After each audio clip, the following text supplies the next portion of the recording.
Hi guys, and welcome to another episode of Love Learns. Today we are here with Richard, who is a family therapist, so we have something a little bit different today.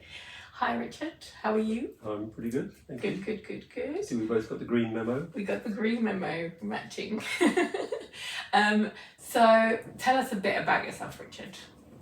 Okay, so I'm going to start collecting my pension in the very near future.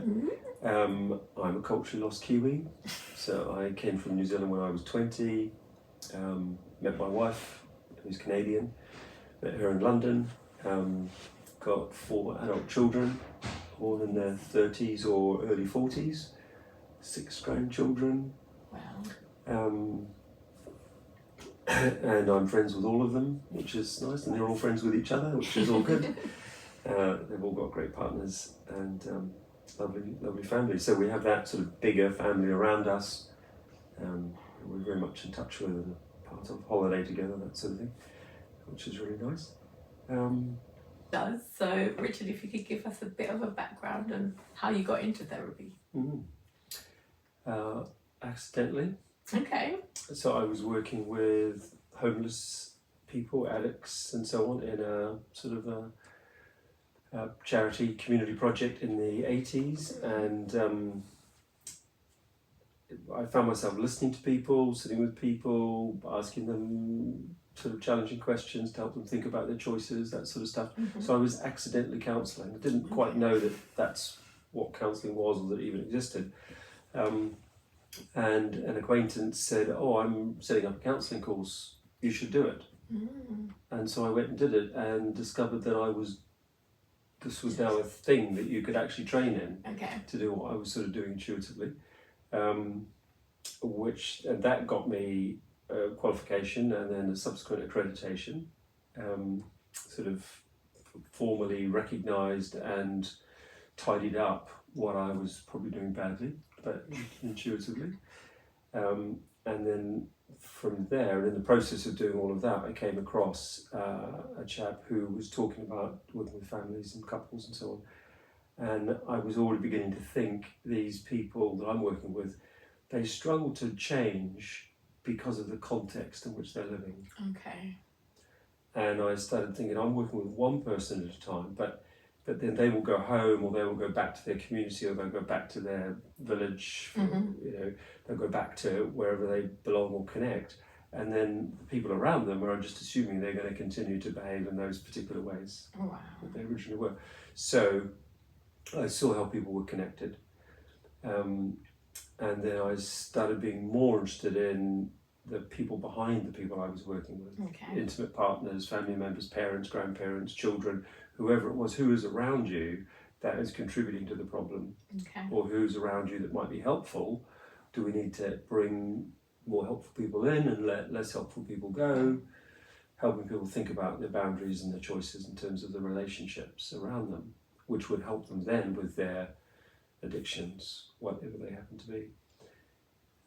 So I was sort of thinking systemically as I now know it, but that was entirely accidental at the time.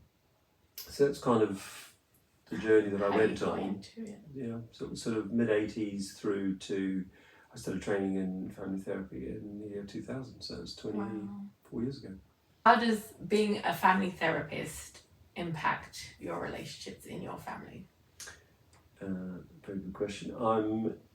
Probably my family wouldn't want to know this, but I think when I experience other families and some of the mistakes and struggles and so on that people, show me in their lives, that they bring into, when they come for help, I think I'm learning from people all the time. I think it's a real privilege in the counselling and psychotherapy world, is we're learning from our clients. We see their struggles and then we talk back to ourselves as much as we do to them. And we learn from our clients a great deal. So I like to think that perhaps when I'm seeing couples squabbling, I'm going to be kinder to my wife. When I see parents misunderstanding their children or blaming their children or something like that, I'm going to give my children a bit more space or grace or understand, that sort of thing. I don't ask them therapy questions. And they don't consult me on that basis in that way. have normal conversations as any sort of family would. But I think there's an element of respect and listening and pausing and clearing up misunderstandings and that sort of thing. I think there is something of that sort of splashed back into my own life that I do sort of take home and liberally share around. Not formally, but informally. I think there's a benefit. Awesome. So you got into training by a friend, like recommending you into his program. So how did you become a trainer yourself? The same person. Okay. Who's now deceased, said to myself and one other person who were doing his early courses, this is back in the 80s, he said, I'd like you guys to run the course. I want to hand it over. So effectively, we were sort of mentored by him, did the course, helped out on the course, and then started running the course, and he just gave us the whole package. And then we kind of rewrote it and changed it and redefined it and repackaged it in lots of different ways. So I've been a trainer almost as long as I've been a counsellor. Wow. Because it was quite early on that I got involved in that. So we were just running an evening course to start with, and then sort of part-time courses, and then turned those into whole day courses and once a week things and short seminars, and did lots of different versions until we decided to formally create a qualification that has national recognition at certificate and then diploma level. Wow. So, but they're all iterations of something that was going on back in the 80s. Oh. And that chap who started that, he was one of the founding members of the Association of Christians in Counselling, and he's passed away just a couple of years ago. He was a GP as well, but he saw the benefit of what he called whole person medicine. His name was Mike Sheldon. Got one of his books in our library, and he was very much focused on don't just care for the medical aspect of people. We have to look at the relational, social, spiritual, psychological aspects of people, because their depression might not just be biological. It might be the fact that they're married to somebody who's giving them a hard time. Okay. So he thought very holistically about his approach to medicine. Whole person healthcare he referred to. Awesome. Mm-hmm. And then you went into supervision as well. So were you always supervising whilst you were doing that, or? No, that sort of came along a little bit later. So after I did the counselling training, supervision was covered on his original course. So there was a sort of a training day on supervision in that context, and because at that point I sort of was becoming a bit more formalised in my approach to things, and I understood if I was going to be a member of a professional body, I needed supervision. Yeah. So we're getting those things in place more formally, and at that time, one of the people I was associated with was doing a diploma in addiction counselling at the Maudsley. Okay. In South London, and they said to him, who's your supervisor? And he came to me and said, would you be my supervisor? I said, okay, I suppose I could do that, because I was experienced and had counselling training. And they said, oh, has he had formal training? Has your supervisor had formal training? So he came and asked me, and I said, well, very little, just a day here and a day there. And then they came back and said, we're offering free places on our supervision diploma for our students. So if anybody's supervising our students and they want to be more formally qualified as a supervisor, so I did a free supervision training at the National Addiction Centre at the Maudsley, which was a bit of a bonus. So that got me accreditation as a supervisor, consequently as well. And then I've gone on to do other supervision trainings in the sort of the systemic family therapy world as well. Nice. So it sounds like your whole journey's kind of been like, you kind of stumbled into certain parts of it by accident. How do you feel about that? Like looking back at your journey, how do you feel about how things unfolded for you? It's kind of like the dominoes just sort of fell at the right time in the right way. and it was all accidental. I didn't wake up one morning and go, I'm going to be a counsellor, I'm going to be a psychotherapist. It was very much, oh, I think I'm a counsellor. And then when I did the systemic training, it was, oh, I'm a psychotherapist, whatever that is. And then I had to think about psycho and therapy and understand the meaning of those words and think soul healing. Oh, I'm a soul healer. Oh, I can do that. So just sort of thinking about, it was never sort of a formal direction of travel. It was much more organic.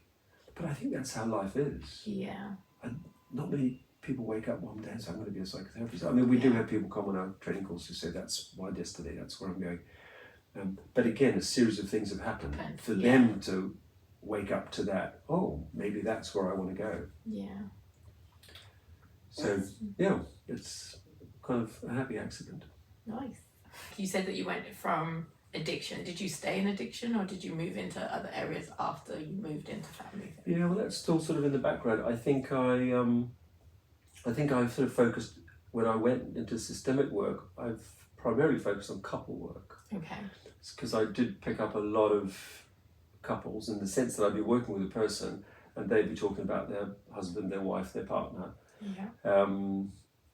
Maybe someone they were in a relationship with and thinking about, am I going to get married or not, or that sort of thing. So inevitably I started saying, do you want to bring your partner along? And that was sort of how I would sort of tweak the contract from an individual contract to a couple contract. I had a supervisor who said, you can't do that. I had another person who was saying, I do that all the time. So I said, do you do supervision? He said, yes. I said, great. So I shifted across to a supervisor who would support me doing that. And he was then director of the Institute of Family Therapy. Okay. So I said, how do I get trained in this? And he said, well, that's easy. So he directed me to the training program through the Institute. And I did 5 years on that track. So that was really helpful. And then that gave me the sort of skills to do again what I was doing intuitively, but it just helped me to think about it more carefully, more appropriately, and see some good results. So I'd say for a good season, last 15 years or so, it's been predominantly couple work, and then some family work. Oh wow! I am in a season now where I'm getting a lot more family inquiries. So, example, this morning in the inbox was a gentleman saying, we need family therapy, my wife and 29-year-old son. Okay. I don't know if they live together, I don't know who they are or anything much about them. I've just literally replied to say, sort of start the conversation, start the process. But often it could be couples with younger children, navigating some concerns about the children, or the children are acting out in particular ways, and they're thinking, how do we get some help with this? Or it could be naughty children in their adolescence or something like that, concerning their parents, so the parents are wanting to bring them along. Okay. I often say naughty children bring their parents to see me. Rather than the other way around, because it quite often is something in the couple that isn't working for the children. Okay. They're So getting, it's kind of like a rebellion? or they're getting mixed messages. Okay. One parent's very lenient, the other one's very tough, or one's saying that's okay, the other one's saying that's not okay. And they don't know where they fit or stand. There's insecurity around that. Or it could be a blended family.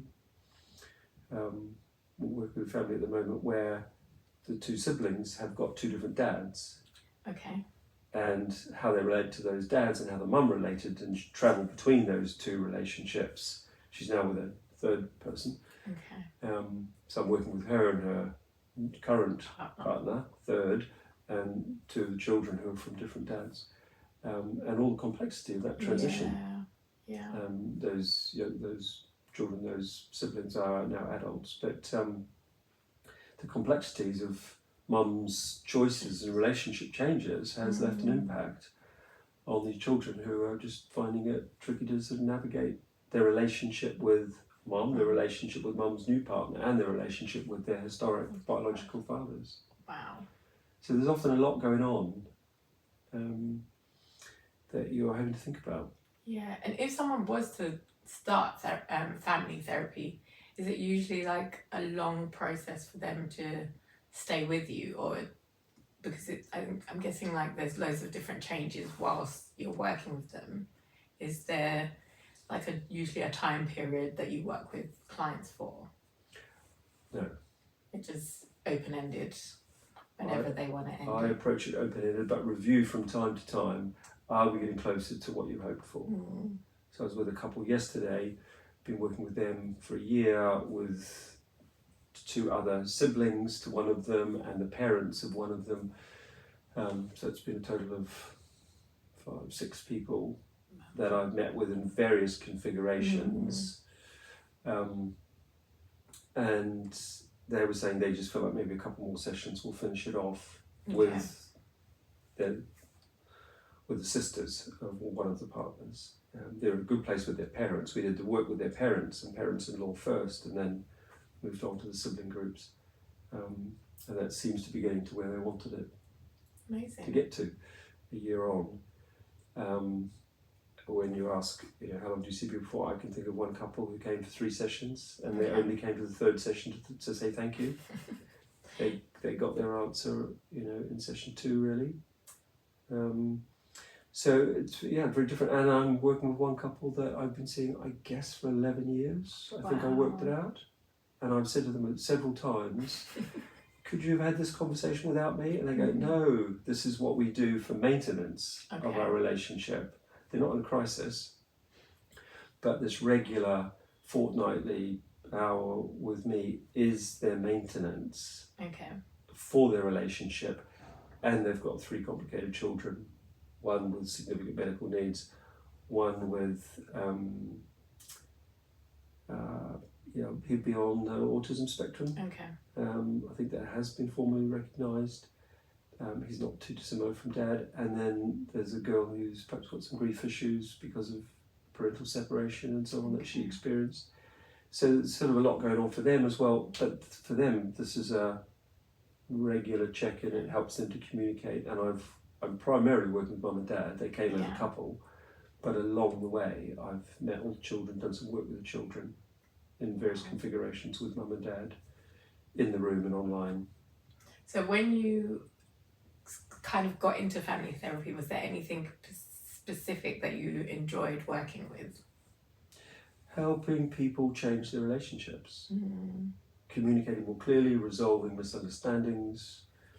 People would often be, she's the problem, no, he's the problem. That's kind of blame culture, because we all think that we're right and the other person's wrong. That's how we approach every difficulty in life, because we make sense to ourselves. And it's a real joy to slowly unpick a conversation or a pattern or a bit of history or a belief that people have, and for them slowly start to say, oh, so you're not trying to hurt me. You were meaning to be helpful when you told me how to stack the dishwasher a certain way. And I think that's one of the questions I asked. Do you think your partner's trying to hurt you or help you? Because even if it's something that looks controlling or feels like they're being told off or blamed, it's often one person trying to rescue the other from their deception. How dare you see my mother-in-law as a problem? She's absolutely lovely. So let me rescue you from your misunderstanding or deception by telling you that you're wrong.